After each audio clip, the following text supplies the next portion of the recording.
like Forrest said, my name is Kean Carroll. I'm the logistics chief on Mark's team.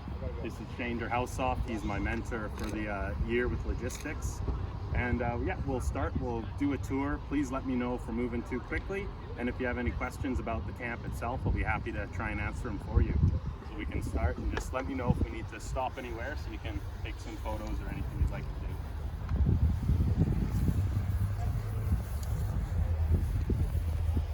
So it's easy enough to start here since we're here.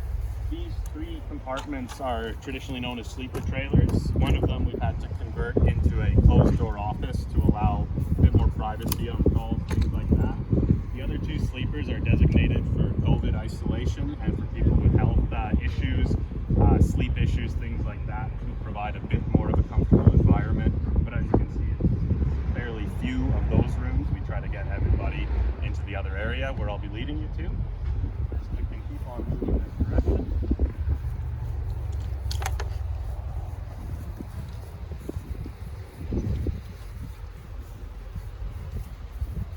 So at the moment we have approximately 15 trailers here. When myself and Shane arrived, we were sitting at about 6, so it's kind of an ever-growing beast as things go along. Here is some of our very important trailers. You can see bathrooms, showers for male and female, as well as a bit of our fancy laundry system that we have set up, which works very well. The catering staff does an amazing job on these fires. So we've got a nice system, 24-hour turnaround on laundry, things like that, just to try and bring that little bit of comfort to the crews while they're out here. So, yeah.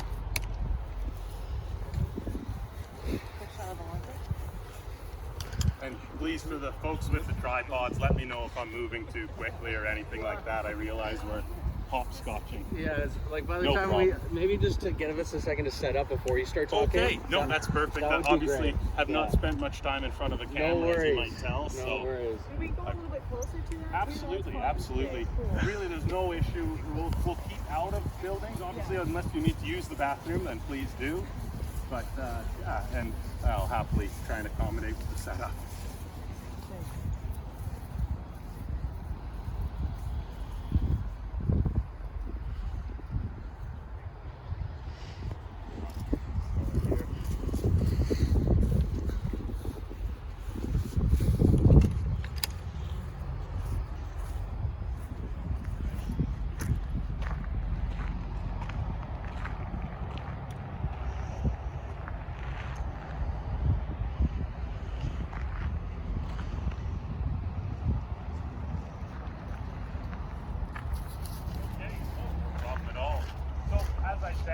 These trailers they're brought in. You can see they're wheeled from trucks. They're basically male and female bathroom trailers. They're also where we get our laundry done. And as you can see, our first aid rooms / isolation rooms for any of our issues, small injuries that occur on the fire. Also an area that we can put people if they're waiting for COVID testing. So these trailers here, there's the first aid. And then these two sleepers right here, what they're being used for is anyone with health concerns, any sort of COVID isolation that we get that way. We keep those open. People who have issues that they need something plugged in the evening. And then we've got closed door offices for people to make calls and that sort of thing with that final sleeper there. Yeah, how many positive COVID tests? Is that like a common thing that happens in... With ourselves, we have not had any positive COVID tests. We have done quite a few rapid tests. We have our COVID coordinator is trained to do that. And so we've been really on top of that, but we've been quite lucky to not have any positive tests here. And we're really putting a lot of effort into keeping that way. Absolutely.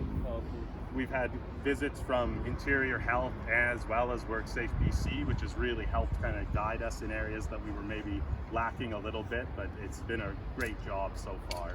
And can I get you to introduce yourself as well? Absolutely, yeah. My name is Kean Carroll. I'm the logistics section chief on Mark Healy's team. C-I-A-N? C-I-A-N. It's like key in the door. It's a bit of a strange one, so I'll forgive some mispronunciations, no problem. I've got it down now. Thank you.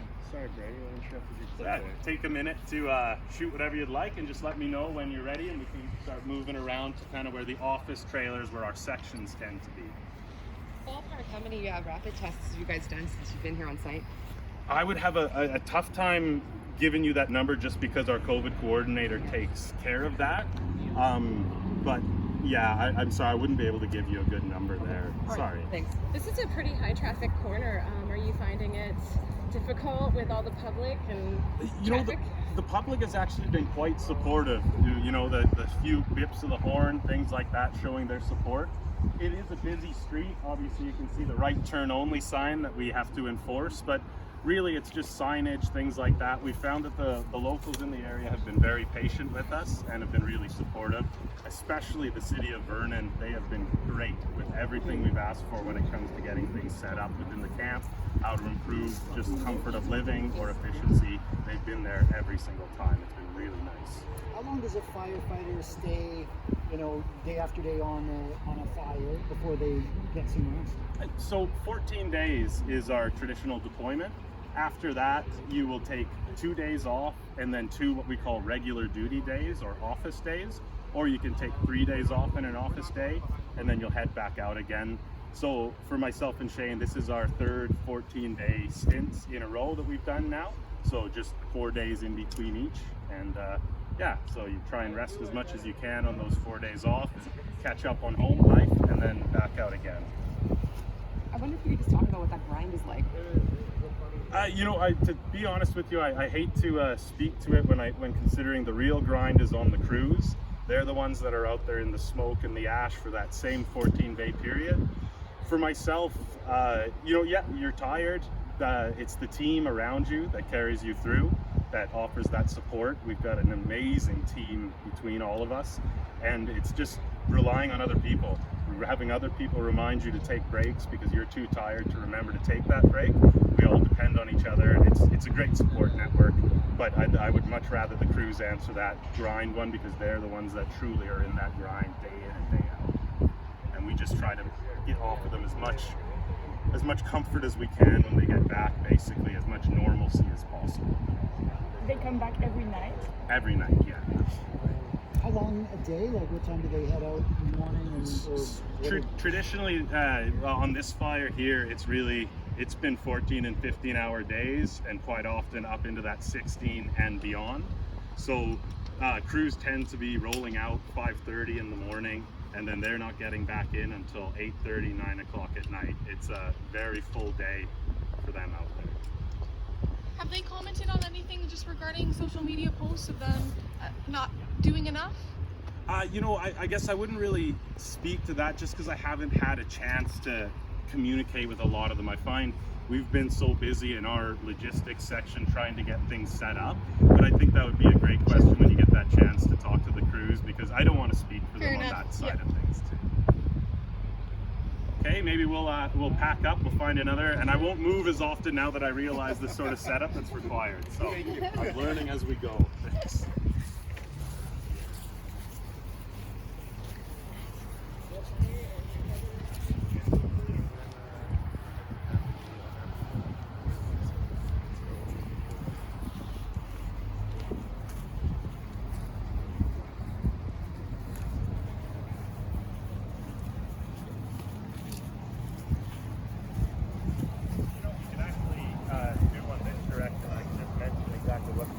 Here, it's not the most, absolutely, not the most glamorous side. On the other side of that tank. You know what? No, we can't. Oh, even like just on the grass. Oh, absolutely. Yeah, sorry. I thought you meant the other side of the fence. No. You just go. Oh, myself. Right Yeah, there you go. Sorry. You got it. Appreciate the direction. No worries. I get bossy like that. So there you go.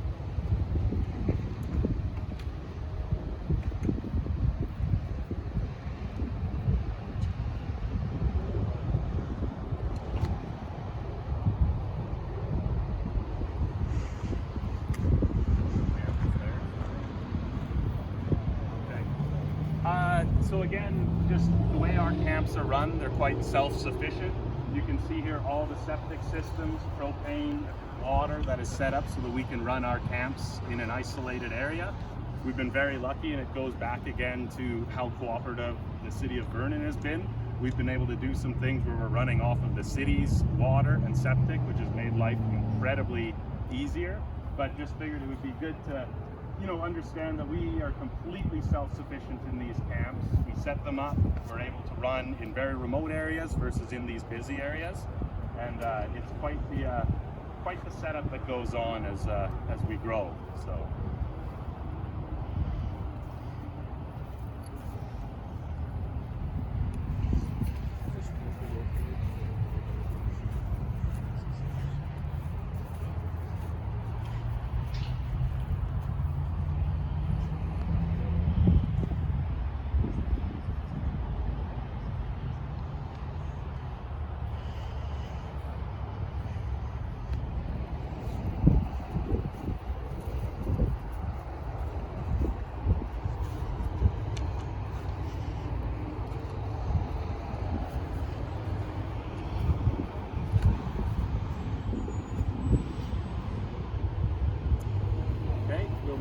And we'll take a look at where the our section for the offices, where all of our sections are and work out of.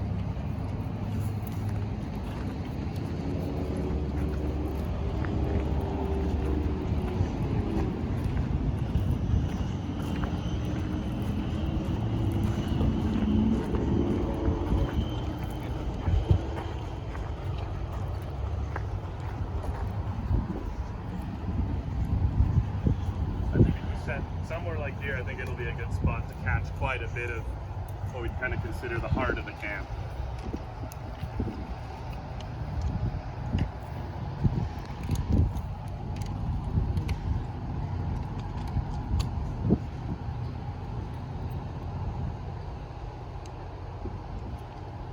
All right, so yeah, as you can see, again, more bathroom trailers that we wheel in when we move into camp. Obviously, that's quite an important part of camp setup. We're trying to make things, again, as close to home as possible in the sense of not having to use as many porta potties and things like that. You can see here our dining areas. So the crews will come in from camp each night. The trailer just in behind the tents there is where they pick up their meals and then they eat in tents just right here. We also have what we call our operations tent. So there's an operations meeting every evening that comes out of this tent here. And then basically we have our sections. So we have our finance and command trailer, we have a logistics and safety trailer, and then we have a plans trailer where we're able to run all of our sections out of. We get internet printers, all the things we need to basically run a camp remotely.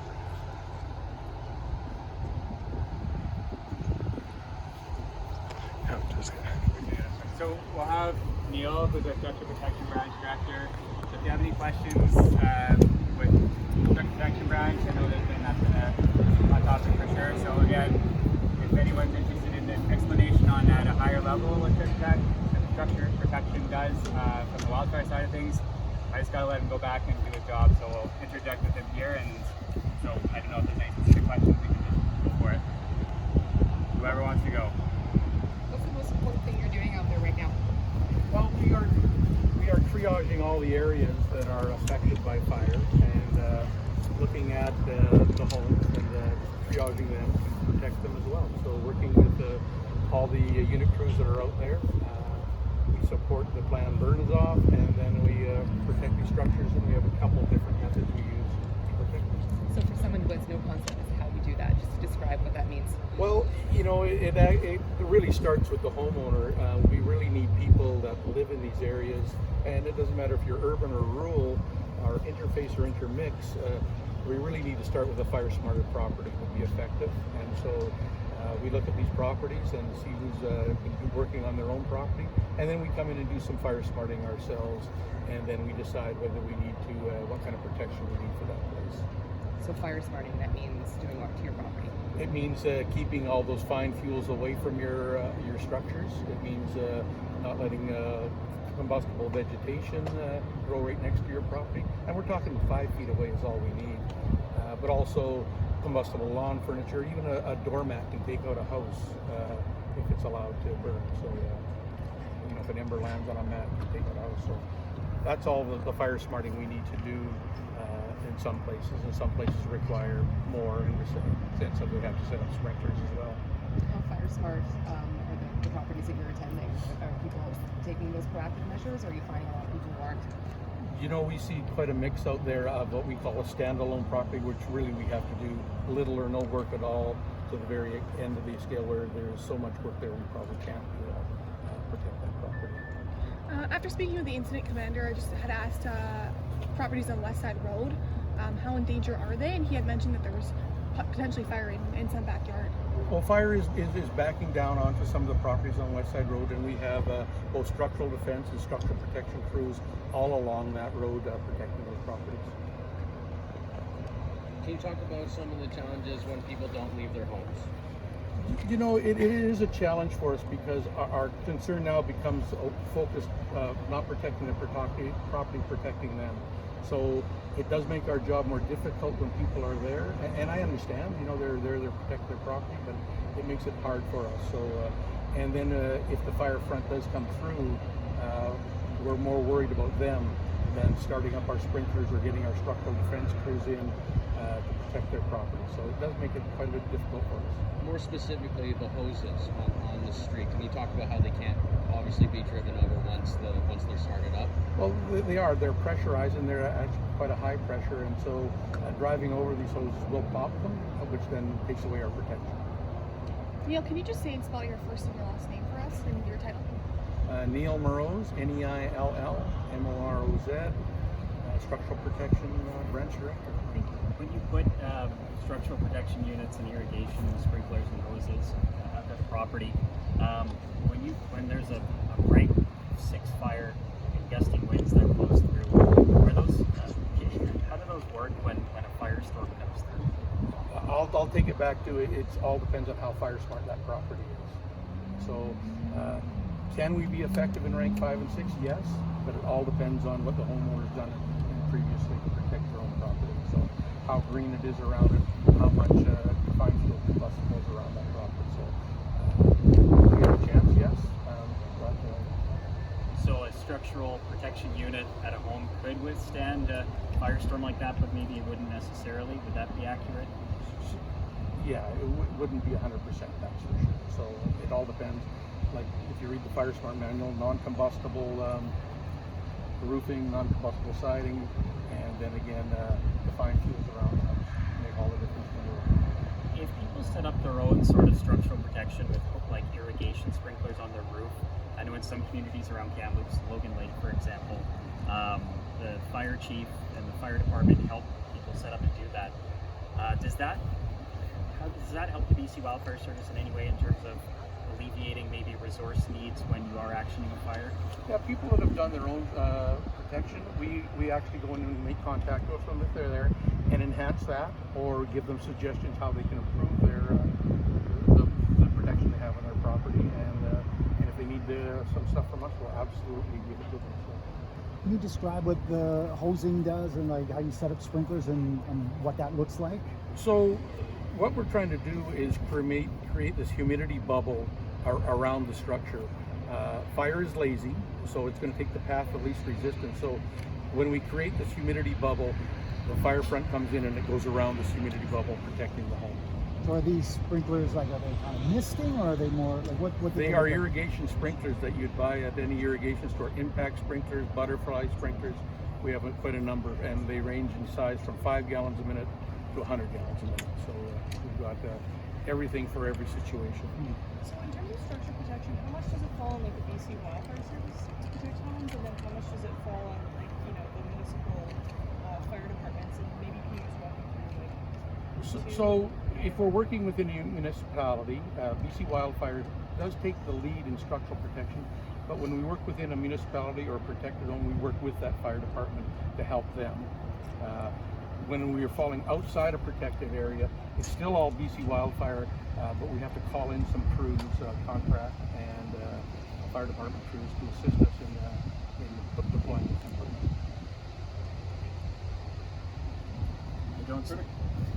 Sorry.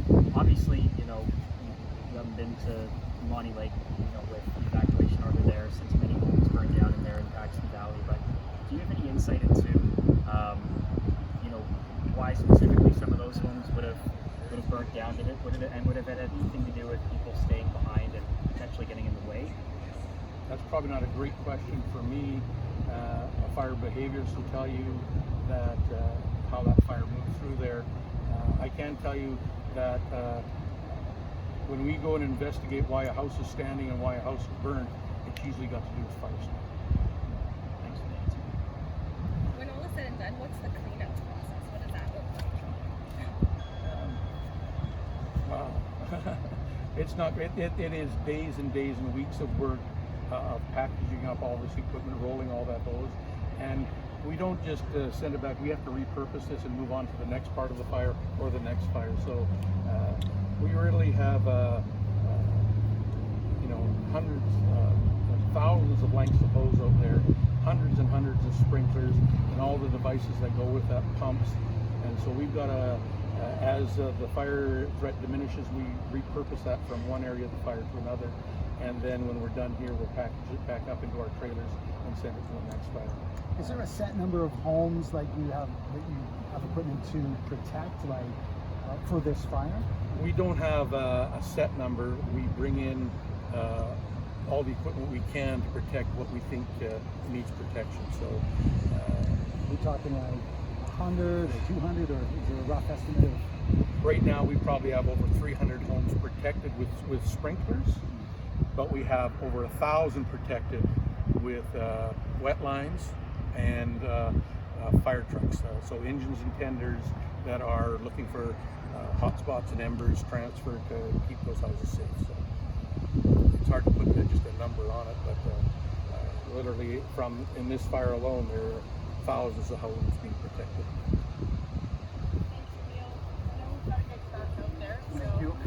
We really appreciate your extra time, and I think we're gonna keep going to the next spot. Thank you so much. And we just Thank have you. 2 more stops to do, so we won't take up too much more of your time.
So just thought it'd be nice to show basically how we feed the crews while they're here. As you can see, nice clear line going in. We've got our hand stations. Again, it's a lot of focus on COVID, trying to make sure that we don't have any issues in camp. We know how quickly those things can completely shut down a camp. It's quite simple. Crews line up in, up to the window, back down, and like I pointed out before, eat in their tents here. So it's a fairly simple setup, but the food has been really amazing from the catering company. They've gone up above and beyond to really give wholesome food, and not only that, but to really accommodate a lot of the vegetarian, the vegan, all of the different eating requirements that we have on the fire. So it's been really great to have that comfort for the crews again as they come in each evening. All right, we'll if there's no questions, we just just have one last spot to move to. We'll kind of show the warehouse and accommodations, and that's kind of like a quick and dirty fire camp.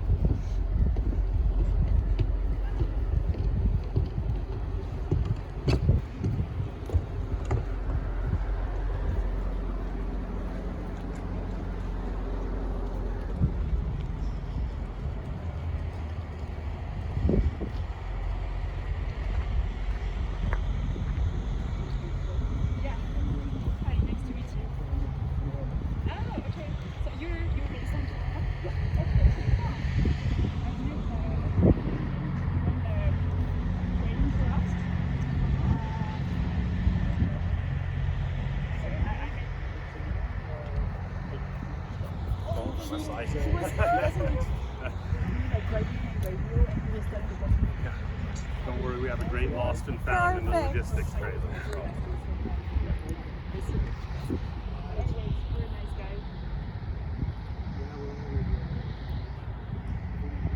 TV with my iPhone.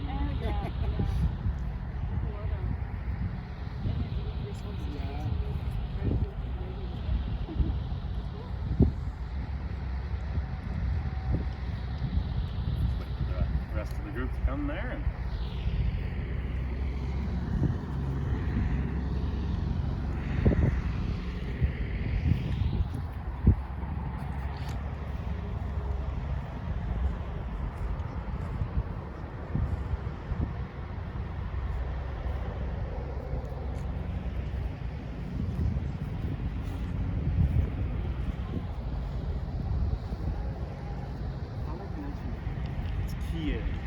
key in the door is usually how I get it.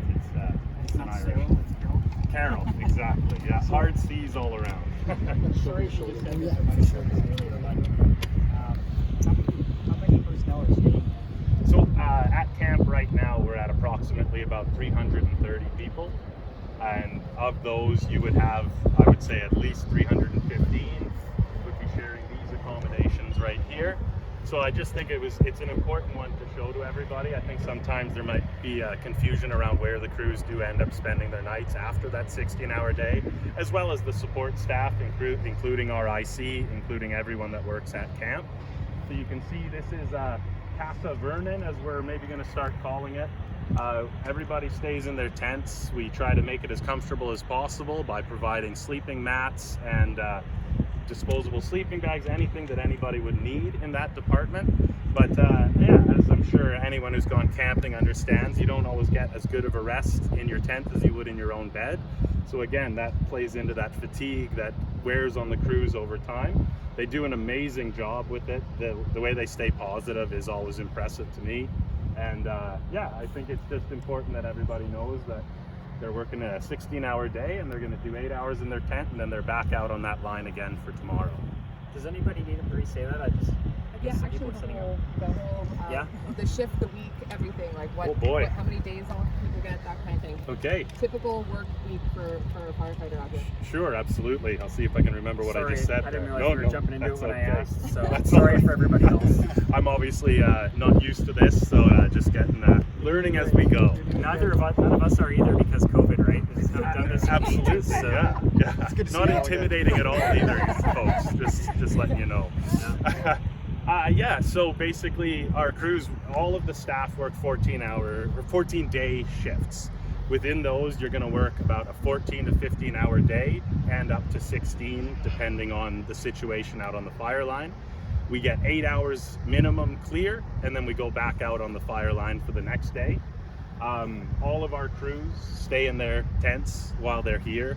We try to make it as comfortable as possible. We give them sleeping mats, little creature comforts that we can provide.